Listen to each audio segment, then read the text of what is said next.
Gentle Reins. Listening beneath fear. This is a story about a patient horse healer who works with a frightened mare and her guarded owner. Through quiet presence, both begin to discover that force strengthens fear, while gentleness creates the space where trust can return. The mare's name is Willow. Once fearless, she changed after the storm. A fallen branch, a snapped fence, a night of panic. After that, Willow would not let anyone near her left side. She kicked at ropes. She shied from saddles. She trembled at sudden movement. Her owner, Mara, tried everything. Stronger halters, tighter reins, more commands, more correction. Nothing worked. Finally, someone told her about a horse healer named Silas who lived beyond the ridge. Silas arrived carrying no whip, no special equipment, and no hurry. He stood outside the paddock and watched Willow. For a long time he did nothing. Mara grew impatient. Are you waiting for her to calm down? No. Then what are you doing? Listening. To what? What her fear is trying to protect. Mara crossed her arms. She needs to learn she's safe. Silas nodded. Then she may need to experience safety before she can obey it. He entered the paddock slowly. Willow backed away. Silas stopped. She snorted. He softened his shoulders. She took one step. He took none. Mara whispered, "You're letting her control you." Silas smiled. "I'm not trying to control her." For days, Silas never cornered Willow or treated her fear as rebellion. When she tensed, he gave her room. When she came closer, he stayed quiet. Gradually, Willow stopped watching him like an enemy. One afternoon she walked close enough to smell his hand. Silas did not reach for her. He simply stood there. After a moment, Willow lowered her head. Mara's eyes filled. She hasn't done that in months. Silas looked at her. What happens inside you when she pulls away? I get frustrated. Underneath that?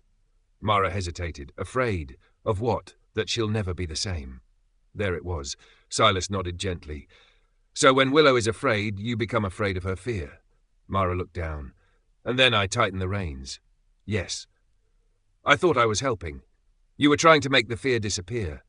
Mara watched Willow graze. Silas continued. Fear often builds defenses because it believes something real has been damaged. If we attack the defense, fear learns it was right to defend.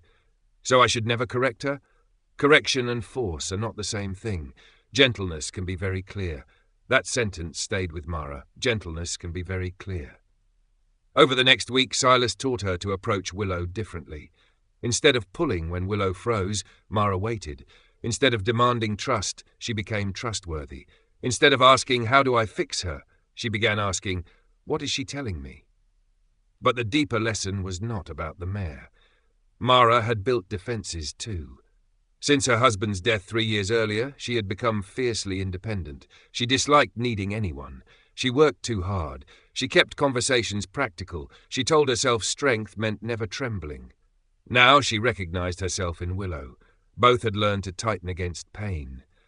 One evening, Mara sat on the fence beside Silas. I think I've been treating myself the way I treated her.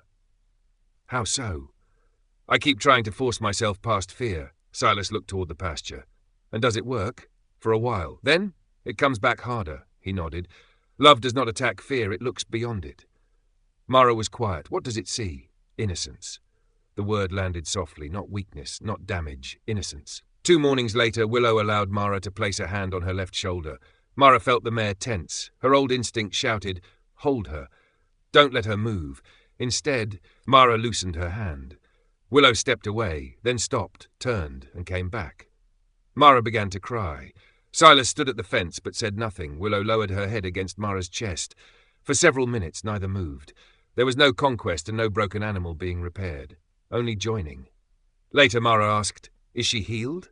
Silas smiled. Do you need her to be? Mara looked at Willow. No, that surprised her. She may still startle, he said. You may still feel afraid. Healing isn't proof that fear never appears again. Then what is it? Remembering that fear does not tell the truth about what you are. Months later, Willow carried Mara beneath an open sky, the reins resting lightly in her hands. Control had never been the source of safety. Trust had grown where force had ended. And Mara understood at last.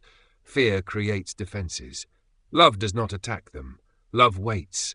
Love listens. Love sees beyond what fear has built and quietly recognizes what was never broken. May we sing, rest, and dance our way home together.